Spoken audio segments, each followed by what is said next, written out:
We've all seen the headlines, the warnings, the images of a planet under pressure. Climate change isn't a future threat anymore. It's a critical global issue happening right now. For a long time, the conversation was all about the problem. But what if we focused on the solutions? Because the truth is, we have the power to change the course of this story. One of the most important chapters in this new narrative was written recently at the Africa Climate Summit. For years, the narrative has been that developing nations are just victims of climate change. But at this summit, African leaders turned that idea on its head.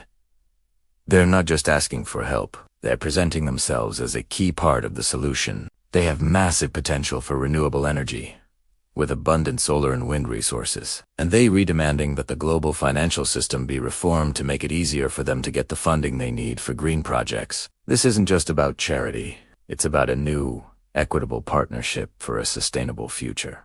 But the story doesn't end at the negotiating table. It's also being rewritten in the boardrooms of major corporations.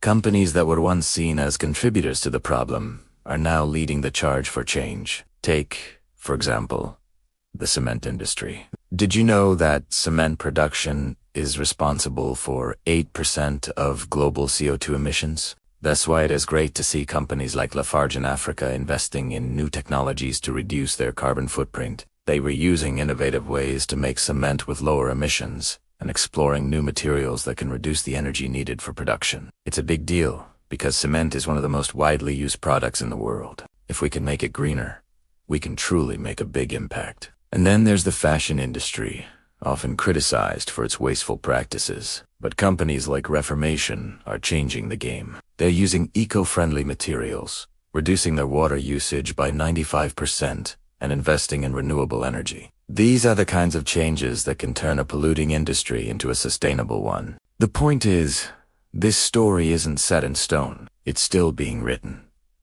And we have the power to influence it. Every day, new technologies are being developed that help us use resources more efficiently, produce goods with lower emissions, and find innovative ways to tackle the challenges of climate change. From precision agriculture, where AI and sensors help farmers use less water and fewer chemicals to grow more food, to smart grids that use artificial intelligence to optimize energy distribution, so every watt from a solar panel or wind turbine is used as efficiently as possible, to carbon capture and storage, which literally pulls carbon dioxide out of the atmosphere. These innovations are not just ideas.